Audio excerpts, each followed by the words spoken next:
Okay, very good morning. Thursday the 20th of July. Let's have a bit of a recap of yesterday and then look at some of the news flow that's come out overnight. Quite a few actual things going on at the moment, so I'll try to get through them as quickly and as concise as possible.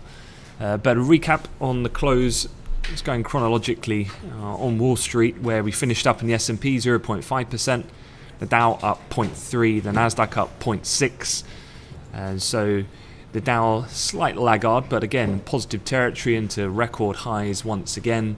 IBM, a slight drag, as we discussed yesterday. I think it was their 21st consecutive revenue decline in terms of their quarterly earnings. On the flip, though, we had Morgan Stanley, who, in the banking sector, after seeing not fantastic US bank earnings, MS came out and they basically beat across every division. Whereas what we had seen with the likes of Goldman's and Bank of America and so on and so forth was a little bit of weakness in their core business divisions and FICC, their kind of trading arms. So that did help lift some of the sentiment. And obviously there's this bigger theme going on that we've had since the kind of breakdown of the failure of the healthcare bill to go through in the US about this lack of then implementation of fiscal stimulus, meaning that that will probably take some of the heat off the Fed having to be hawkish, and as such then it's been supportive in terms of a gradual policy tightening phase, likely to be the probable case. So as we're coming into the markets this morning, Asia generally was higher. Let's just have a quick recap on some of the other things before we get down into some of the specific products. First of all, just looking at this equity idea, just sticking with this theme that we're at record levels once again in US equities. And this is a headline that's being run in the FT this morning. It's looking at the fact that the US tech sector has now surged past its dot-com era peak. 9th consecutive day of gains in the S&P 500 IT index, so going into kind of uncharted territory at the moment. You can see here on the chart the blue chip tech stocks surging above the dot-com era high. This is specific to the S&P, so we're not looking at the Nasdaq here. This is the breakdown of that sector within the index, measurement then of large cap US tech sector. Obviously, when you start to get these comparisons that people start to draw at this particular technical point in time, obviously we know what happened the period thereafter, an absolute collapse in the market as the bubble burst. I guess the only difference now is we're in a completely different context in terms of a monetary policy cycle comparative to where we were then, which doesn't mean that technically this will remain the same case going forward. However, obviously a lot of press will make that connection. Quite interestingly, just seeing this chart from the FT looking at the S&P 500 technology index between what were the largest companies ranked by market cap back in 2000 to where we are 17 years later. And to put it in some context, like Apple has basically come out of nowhere in terms of its size. Obviously phenomenal success story over the period since the early noughties, the introduction of the iPhone being the real game changer for that firm, and it was actually Cisco back then in 2000 which was the largest market cap. And you can see here some of the changes that we've seen. Alphabet obviously has come out of nowhere and is larger than Microsoft, and so on and so forth. But the other thing that we've had, which was a distinct pattern from what really has been a number of months now, is the lack of real volatility in the market. And the VIX index, so on the chart that I'm sharing with you at the moment, that's defined by the white line, which is tracking lower than the blue, which is the basically JP Morgan's tracker of global FX volatility. But looking at the VIX, so in the equity space, you can see that the VIX for a 5th day in a row yesterday closed below the 10 marker. It closed at 9.79. So that was the 5th day in a row, which is the longest such run, so sub 10, since the data started being collated back in 1990. So, you know, very, as we have been accustomed to, fairly one-dimensional moves that we've had to these all-time highs, certainly in the equity market. And just going back to the charts from this morning, sentiment definitely carrying through. You got the DAX and Eurostoxx onto the front foot already this morning, and consequently US futures at record highs already. S&P, I guess the logical target now, got 24.75, just above 76.25, marking the R1 on the intraday. The Dow already, if I bring that into view here, looking at the Dow future, just make it a bit of a longer time frame. So after that dip that we had, where when we first came in this week, obviously we had this failure, 2 Republican senators voting against the latest version of that healthcare bill. People obviously short-term nervousness on the implementation side, only to be countered then by the bigger kind of I guess counteraction that would have in terms of likely response from federal policy. And so here we are, DAX future, or Dow future, already close to back to record highs once again. So it continues to remain pretty strong of that theme at this point in time. The other thing that we've had this morning is not only are we in the midst of US earnings season, we are also starting to see a couple of European names come in as well. SAP being one of the larger German companies within the DAX index. SAP raising its outlook for revenue after reporting a better than expected 10% quarterly sales jump. It kept attracting customers to a new version of its flagship software. So pretty strong numbers coming out of a large German firm. And then also elsewhere you've got Unilever separately this morning, seen higher. Unilever reported second quarter sales growth in line with estimates. Hot European weather boosting sales of ice cream. On the actual breakdown, they're obviously the maker of Ben & Jerry's and Giles's favourite Magnums. I know Philippe has a soft spot for one of those as well. So some decent earnings as well, not just stateside, but also, I guess, coming out of Europe. And that's also just lending its hand a bit of support to the equity space. Looking at the charts then, with equities higher, fixed income's relatively flat. Bunds, though, are down. And we'll talk about the ECB in a minute. But looking at gold, obviously with some of the just soft risk appetite, you could say, for the open this morning. We've had a little run down here in gold prices to S1. You've got the low from yesterday morning, which was based on the back of, you remember at the time, that was just as I was finishing the briefing, looked like there was just a bigger order went through the market rather than anything fundamental. But that little spike low came in at 12.35 if it continued to move any lower here in gold in the short term. Other charts that look quite interesting. Cable was contained by the post-inflation dip low in yesterday's session. So, you know, looking at the last couple of days, really got a few different phases. This was the CPI print, which we know was expected at 2.9% year on year, is coming at 2.6. So we shot lower in cable, and then we basically had a very quiet day overall for the currency pair yesterday, and it was a consolidation kind of phase post that CPI reading. However, this morning, notably, you can see we've had some moderate downside on the technical break through that low, which was just a few pips above that respective S1 on the day, triggering an immediate run down to S2, which at the low we've traded about 8 pips off the 130 handle. And so pretty decent moves that have occurred. And we're looking at 130 for a bit of a full retracement of the gains that were seen late on Friday, which was somewhat accelerated by the dollar weakness on the back of that soft inflation retail sales data, if you remember. So cable technically already through that key level. Just looking at the euro this morning, as you would imagine, fairly quiet, because no one's going to want to get too involved in this currency pair ahead of the big event. And as you can see here, really fairly tight ranges. Obviously we were looking at yesterday a fairly significant level on the downside. that kind of 12th and 17th high that came in around the 115.28 level. But we'll look at euro a little bit closely in a second when we talk ECB.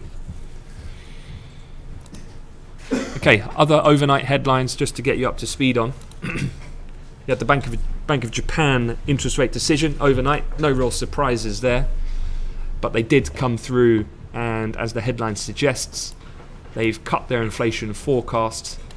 Looking at some of the actual commentary here, they cut their inflation forecast for the year to March 2017 from 1.4% to 1.1%, while trimming its forecast for the year to March 2019 from 1.7% to 1.5%. They said by delaying the date it expects to hit its inflation goal. They signalled it was unlikely to reduce its stimulus, with monetary policy staying extremely loose for years to come. So not really too new. We know quite, with quite a lot of transparency from Kuroda about his view about policy remaining loose for an extended period of time, but nonetheless confirmation of the cut to the inflation forecast has created a little bit of yen weakness. So just looking at dollar yen here, from the overnight session has just been gradually moving higher, indicative then of yen weakness. So we're back to the 112 handle, which I guess if you've also got to factor in the fact that if equities are higher and there's a little bit of a buzz of risks on sentiment, then that's also going to be against the Japanese yen. So probably just dual fold factors helping lift that. Looking at the Bank of Japan, really I saw this chart and it really sums up the difference at the moment between the situation in Japan and the reason why they're so overtly dovish comparative to what we have heard from other central banks. Certainly the Fed, which has already commenced its rate hiking cycle, and we're talking about balance sheet tightening, and in the case of the ECB, hints towards potentially then today what we might have for September communication towards QE in the future being tapered down. But inflation in the case of the ECB and the Fed in their key measures, obviously still below target, and obviously this has been the concern of central banks, the fact that this has been trending away from that red dotted line, but obviously still within the realms of the target, whereas in Japan it's miles away from ever hitting that target. And so it's been an awfully slow move. If anything, we were only going back to 2016 where we were in a deflation situation. So it's been incredibly slow going for Japan, and one would think that this is going to be still for many years before they start contemplating a tightening cycle like the others, you would imagine. Other things from overnight, you did have the Australian jobs data, largest back-to-back full-time job gain since 1998. However, the Aussie is a little bit softer this morning. It doesn't look like it's really had a sustained impact on the currency. One thing is the actual employment figure was up 14,000. Expectations were for 15,000. I believe there was also a downward revision to the previous. So statistically strong, but maybe not as much as some analysts might have forecast, and hence you've had a little bit of a pullback. Elsewhere, looking at oil this morning, obviously that was a decent mover yesterday. I can already see here when I was talking about it at the close of European trade from Wednesday's session, the bit I've got highlighted there was the kind of volatility around the release of the API data, but then you had the DOEs come out yesterday, and that was the result. We managed to break above what had been a kind of rough line of resistance around the 47 handle for the week, but we spiked above that, and we're still sitting above that price point at the moment in terms of WTI crude. Why did that happen? Well, totally mixed headline readings that we had in those data sets, which should in theory be fairly tightly correlated in that they should indicate roughly the same thing. They're a measurement essentially of the same inventory levels. They're just done slightly differently. The participation of those surveys is done slightly differently, but net they should be fairly tightly correlated, hence the reason why the market uses the APIs as a benchmark for then the expectations the positioning of the market, and then the result of how the market moves when the DOEs come out. And after seeing a build, I think it was in the APIs and the headlines around 1.6 million, you had a drawdown in the DOE headline of 4.72 million. So obviously completely opposite, and hence the price shot higher. The other underlying numbers were fairly similar to the API, so hence the headline crude number kind of won out, but probably capping a little bit the upside. US output was up once again, so we continue to track at record, or not record, but year-to-date highs, near record highs, which would have been back towards kind of Q2 2015. US output now at 9.429 million. So certainly catching up with Saudi and Russia from a global perspective. Just having a quick look at crude, there's a fairly significant level coming up here. Let's just make it a little bit longer dated so you can see what I'm talking about, and 47.52. So the high that we printed late yesterday was around 47.46. We're trading at 33 at the moment, but at 52, so about 20 cents above the current price. That was that high that you can see from back on the 4th of July, Independence Day. Any breach of that level then would put us back at levels not seen since the beginning of June. So definitely worth keeping an eye on that upside level. From a news perspective for oil, a couple things here that I thought was quite interesting. And one was talking about Nigeria. We've talked a lot about Nigeria and Libya.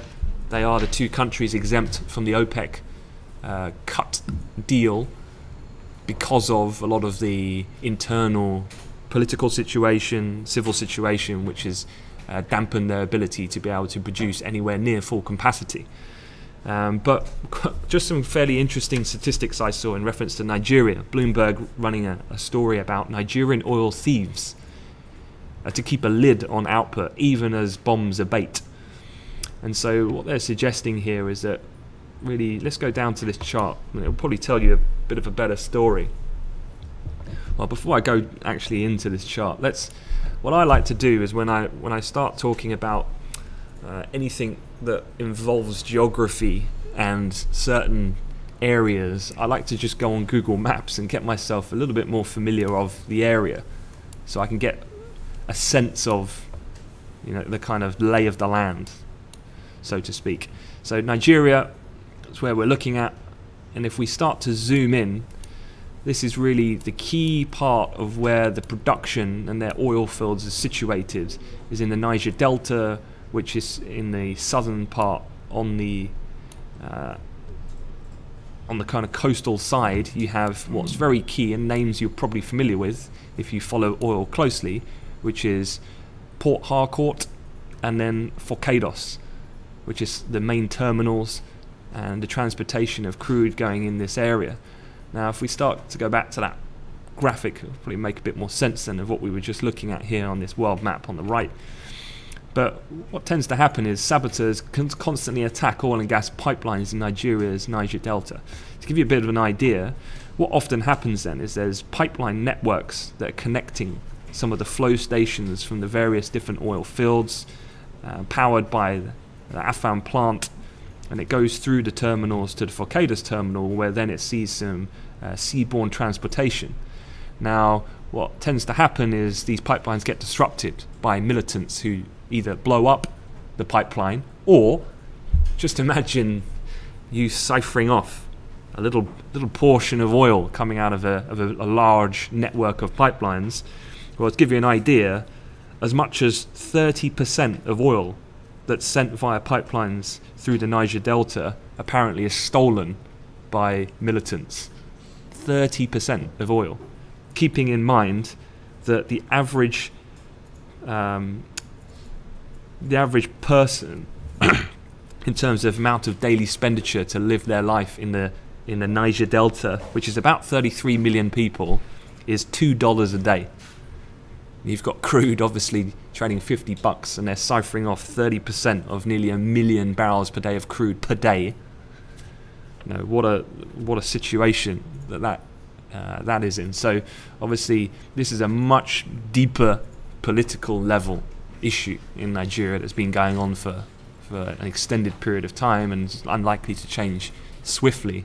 But just to put it into some context, and obviously if you think about it from a government perspective, we know that Nigeria, as well as a host of, or majority of all the other OPEC names, need a price point of oil well in excess of $100 in order to balance their fiscal budget. Well, for Nigeria, if you're talking about the impact on government revenues from what is the predominant resource that they have to sell to the world, which is crude oil, they're losing 30% to militants. So hence the reason why it's such a big issue there. On this note, the other one that we've been talking about recently as well has been Iraq. Now, Iraq is absolutely crucial for the OPEC deal to have any kind of clout, because Iraq is OPEC's second largest producer after Saudi Arabia. Just trying to think what their last levels were, but we're looking at kind of 4 to 5 million. So it's obviously substantially smaller than Saudi Arabia, but well bigger than the others. And what you've had is, comparative to April, where we were almost 90% compliant, the second largest country within OPEC, or by producing value, is now compliant by less than 30%. Their reasoning, they're saying about the fact that the battling with the Islamic State and so on and so forth, the domestic issues that they've had, means that they're well behind in terms of revenue generation for the government, and therefore fiscally the country is in an absolute dire state, and so they have to pump to stay alive from a running government point of view. So just quite interesting though, looking at these types of things, is that although on the shorter term oil's obviously sprung back a little bit, we've had the infantry data managing to get our head back above the 47. A lot of these things are ongoing that are quite interesting and definitely need to be monitored in a slightly longer time frame when it comes to crude oil. Okay, a few other things then, and then we'll get into, let's have a look at the ECB. First off, you do have a much more intense calendar day today, which is good. 9:30, we've got UK retail sales figures. Now actually that becomes pretty interesting because of the fact that we've already broken that low point from the post CPI print. So let's just have a quick look at where the next potential interesting levels could be. I guess you've got that high, well, I'm just looking at it right now. Let's just move some of these lines, clear it up a little bit. So you got the high that was seen on the 6th of July. You can see that's already provided a pretty decent level of support on this bounce on that initial run through S1 earlier. That also close to the 130 handle. Breaks below there. You kind of got that cluster of price movement from the 13th, which is kind of down to 129.39. These are quite far away though, I'd say, for the retail sales print, but not out of the realm of possibility. On the flip side, obviously if we start to spring back up, then probably looking at that same level we broke this morning as a key level resistance on a bounce back above, and then pivot as well on the upside at 130.53, which did contain some of the price action during the Asian session from overnight. Looking at retail sales, a couple of things to be aware of. Normal rules apply. Be careful of pre-market movement, so I'll be watching the pound quite closely from the period of 9 AM to 9:20. We saw with the CPI, we already weakened about 50 pips going into the release, triggering then expectations that we're in for a weak CPI, and that did materialize. That pre-market positioning or movement tends to be correct the majority of the time, so I'd keep a close eye on the pound coming up shortly. When it does come out, we are looking by the numbers for a slight improvement. Let me just see what the previous, so the previous were negative numbers on retail sales, both month to month, ex-fuel and the normal reading. We are expecting those positive turns. I guess for June, from what I remember reading from some of the lesser known retail sales measures in the UK, those done by various industry bodies or Visa, the credit card company, June retail sales performance has been actually fairly robust. and hence the reason why the median consensus is for a bounce back into positive figures. I guess the question is, how strong was the bounce? Does it live up to the expectation here that the street is looking for? We had very good weather during the month of June, which typically helps purchase power. People generally just more positive about spending, I guess. And also the weather tends to have people out in restaurants, service sector, and so on and so forth. And then also you had the Eid festival, can have a bit of an impact as well on underlying purchasing. Going forward then, main event undoubtedly though, and this will be the main event going forward, is the ECB interest rate decision and the press conference. So let's get one thing straight from the beginning. The interest rate decision is a non-event. So it's a two halves of this announcement we're looking out for. The interest rate decision at 12:45. No one's expecting anything to change. The one thing that they do is release a very short statement saying that there's a potential that they could alter maybe a slight bit of wording about the QE side, but I'd say that is extremely unlikely. Not at this point. We're not expecting them to alter any wording around the QE program, not until really he's going to give hints today, and then in September we'll look for that official communication change. So the big part of the trading session is 1:30. That's when we kick off with Mario Draghi. You've got your weekly US jobless claims and Philly Fed at 1:30. Forget about it. Just, it's irrelevant as far as how the market's going to be assigning a priority as to what we're waiting for. And that is 100% Mario Draghi today. Looking at Draghi, a couple things. Thanks to, I think it was Darren who posted this in the chat room earlier. This is looking at a couple of things. You've got the German 10-year government bond yield, which we know breached a significant level, because as you can see here, on the right-hand side is the actual yield in percentage terms.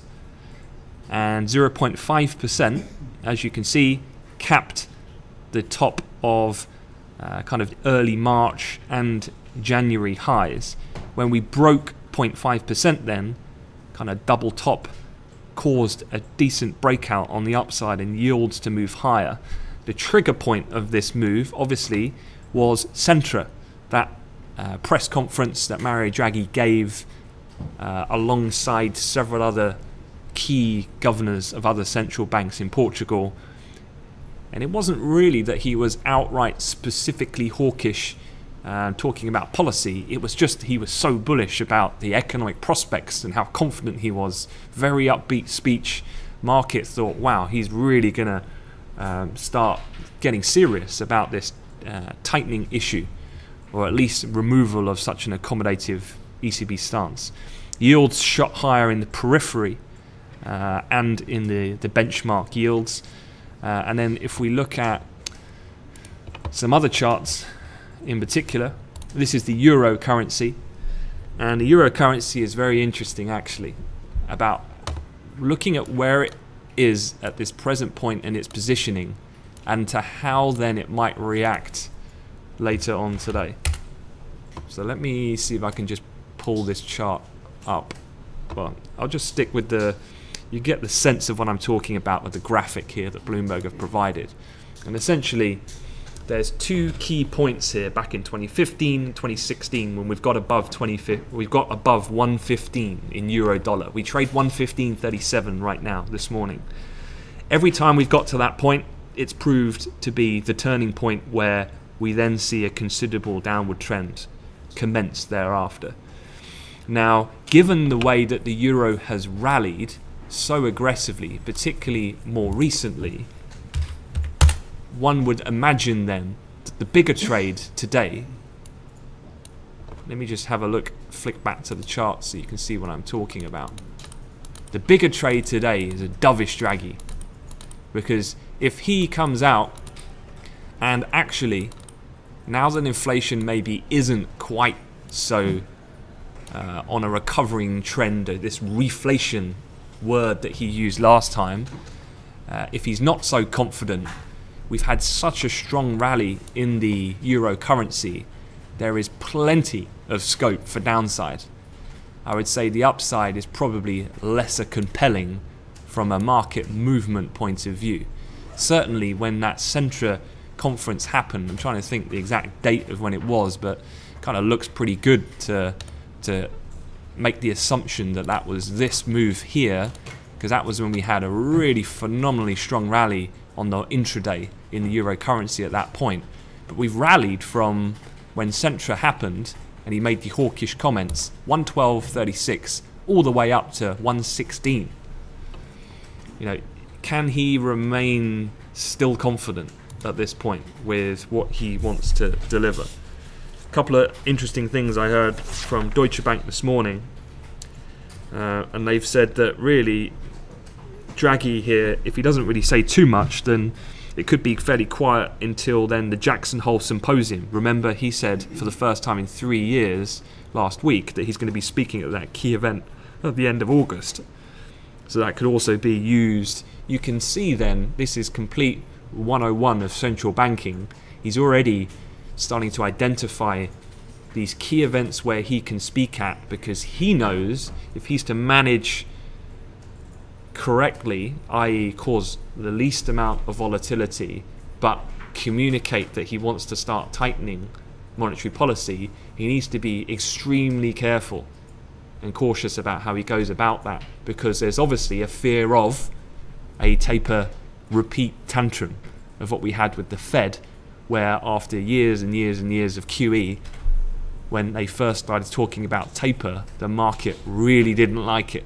And not especially now, maybe even more so, with markets so, in the equity space, highly valued. Deutsche Bank, for what it's worth, they say that Draghi, according to their economists, the more that Draghi's new confidence, persistence, prudence mantra makes it into the press statement, the more confident the market will be about the council's converging to Draghi's more constructive view. So really, does he repeat, essentially, what he said in Portugal or not? Deutsche Bank, they expect the president to open the door to a September decision on QE without pre-commitment. So that's the kind of the latest there. We'll talk about the ECB a lot more going into the event, but I think actually this ECB event is going to be one of the best ones, i.e. size of market movement, that we might see in quite a long time, because I just feel that this is a really difficult one for Mario to balance. Even though, hats off to the guy, he is an extremely good communicator, very rarely does he put a foot wrong, but trying to strike the balance between hinting that you're going to be making more policy changes without making the market nervous about what that means and going too quickly in their eyes, very difficult.